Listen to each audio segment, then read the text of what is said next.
Amplifiers, mixing boards, cables, all set up on a 10-acre site just inside the city limits of Orange Beach, but it's not another beach concert, it's a test. We're simulating what a band PA system would be if a restaurant were here. The restaurant would be Eddie Spence's 13,000 square foot Bob Marley restaurant. Drawing from both cities, we feel like this is the best location there is. Not if the neighbors have their way.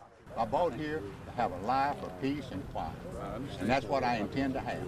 Spence says music levels won't be a problem. They'll plug into our system, which will have some speakers out through here, speakers in here, speakers in here, speakers in here, speakers in here, speakers in the parking lot. And you can adjust your audio for a particular dining area. That's right.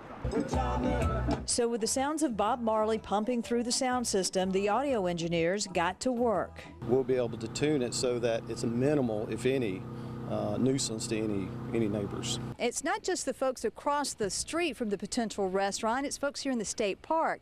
Even though it's 3,000 feet away, music pumping that loud with the wind and across the water could be a problem. The city's trying to do anything we can to really make a good decision as to the future of this site.